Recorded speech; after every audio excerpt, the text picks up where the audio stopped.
Mga pangyayari sa politika, kalagayan sa ekonomiya, mga kaganapan sa entertainment at iba pang mga balitang pambansa. Pinas Update, maging updated sa balita upang maging makabuluhang mamamayan ng ating bansa. Few words on our bilateral relations, guided by the, that's our vision of a community with a shared future for the mankind. I have published one article in a few newspapers in this country, and to elaborate on this concept, this vision, and on China-Philippine relations. So a few words here. On our bilateral relations, we need to steer a right course for our relations. And our two countries are linked by a strip of water, have been friendly for thousands of years, and this kind of tradition, fine tradition, should be extended to the next millennium. And as a close neighbors, that cannot be moved away. We have every reason to respect. Our two countries are linked by a strip of water, have been friendly for thousands of years, and this kind of tradition, fine tradition, should be extended to the next millennium. And as a close neighbors, that cannot be moved away. We have every reason to respect each other and live in harmony. So our relations now stand at a crossroads, as stated by our, Foreign Minister Huang Xilian, facing a choice of where to go from here. We need to make a good choice next. So we believe maintaining the sound and steady development of our relations serve the fundamental interest of the two countries and two peoples, not serve vested interest or a small group of interests, but the overall interest of our two peoples.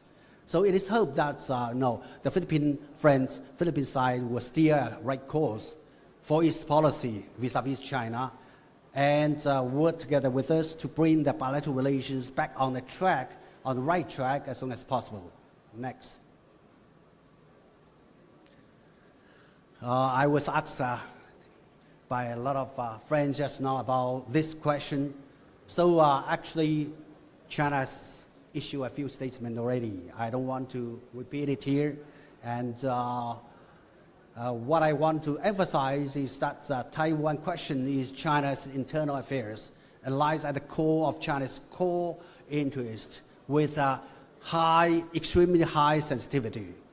So the one China policy is the political premise on which China established and developed diplomatic relations with the Philippines. So we should strengthen instead of shake such foundation. Next.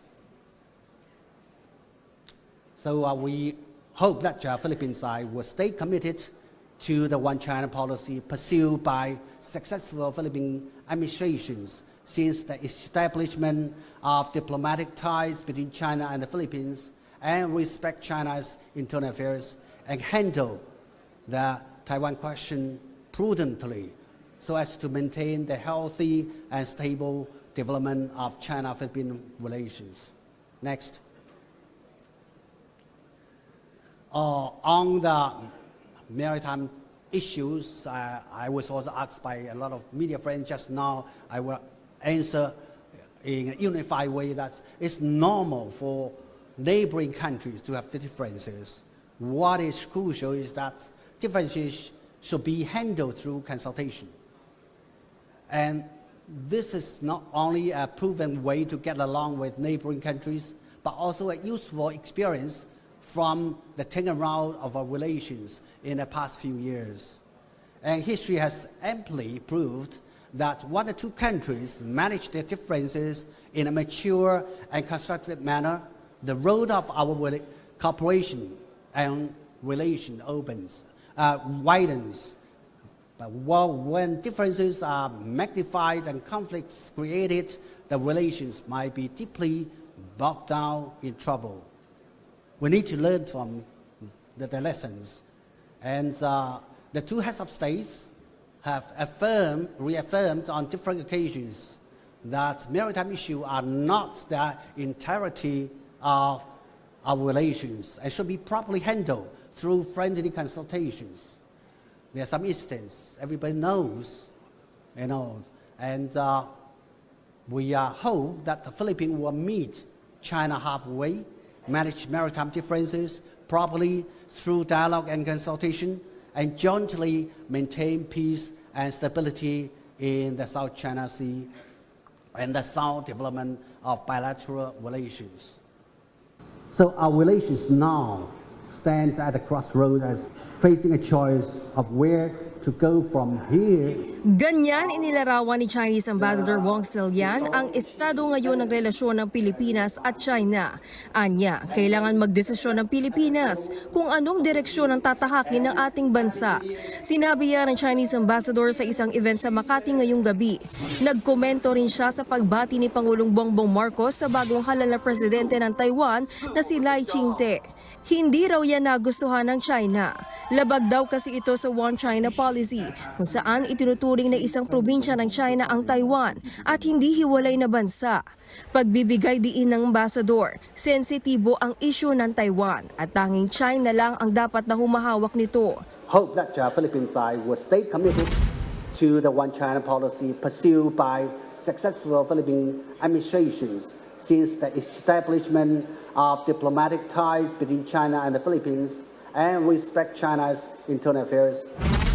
Sa isang pahayag kahapon, pinayuhan ni Chinese Foreign Ministry spokesperson Mao Ning si Pangulong Marcos na magbasa pa ng libro at intindihin ng mabuti ang isyu ng Taiwan para makabuo ng tamang konklusyon. Ang pahayag na yan, binweltahan ni Defense Secretary Gubo Teodoro, pang-iinsulto raw ito kay Pangulong Marcos. Pero hindi na raw siya nagulat dito, lalo't inaasahan niya na raw na isusulong ng Chinese Foreign Ministry ang kanilang propaganda at maling impormasyon. Pinas Update. Maging updated sa balita upang maging makabuluhang mamamayan ng ating bansa.